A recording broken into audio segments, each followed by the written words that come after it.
ఎలా ఉంది ఇప్పుడు జరుగుతున్న 2 నెలల ఎలక్షన్ వస్తున్నాయి కదా, ఈసారి ఎవరిని సీఎంగా చూడాలనుకుంటున్నారు? ఎవరు వస్తే బాగుంటుంది? వైసీపీ రావాలనుకుంటున్నాం. ఎందుకని?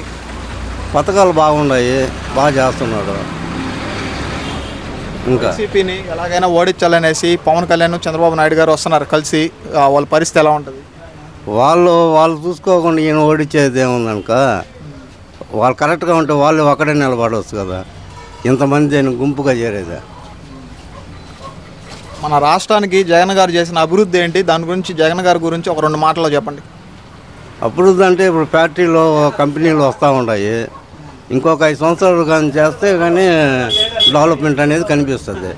ఇప్పుడే నాకు డెవలప్మెంట్ కనిపించలేదంటే ఎట్ట కనిపిస్తుంది?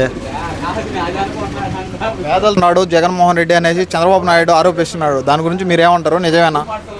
అదే పేదల డబ్బు దోసుకుని దానికి అవకాశం ఏడుంది. ఇప్పుడు ఆయన నీకు కొడతాడు, కంప్యూటర్తో కొడతాడు, నీ పేరులో పడుతుంది, లేదంటే గవర్నమెంట్గా చేరుతుంది. కరోనా వచ్చినప్పటి నుంచి మెజార్టీతో ఈసారి వైసీపీని చూడాలనుకుంటున్నారు. మెజార్టీ అంటే వీళ్ళు పోయినసారి కన్నా ఒకసారి 1% తగ్గుతుంది. జగన్ గారి చెల్లి వైఎస్ షర్మిల ఉంది కదా, జగన్మోహన్ రెడ్డిని తిడుతుంది అన్నమాట ఆమె ప్రతి మీటింగ్లో అట్లా. ఆమె గురించి మీరేమంటారు? ఆమె గురించి అనుకోపల్లా, ఆమె గురించి ఏం మాట్లాడుకోపల్లా. ఏమంటే ఆమె హైదరాబాద్లో నిలబడింది కదా, ఆనే కంట్రోల్లో చేసుకోవచ్చు కదా. ఆడ కాదనేసి మళ్ళీ ఏడకు వచ్చి ఈమెడ ఒక పవన్ కళ్యాణ్తో పెట్టి ప్యాకేజీ రాజు.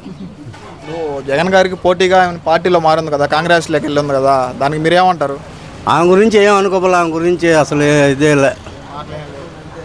ఆమె చూసి ఎవరు ఓటేస్తారు చెప్పండి?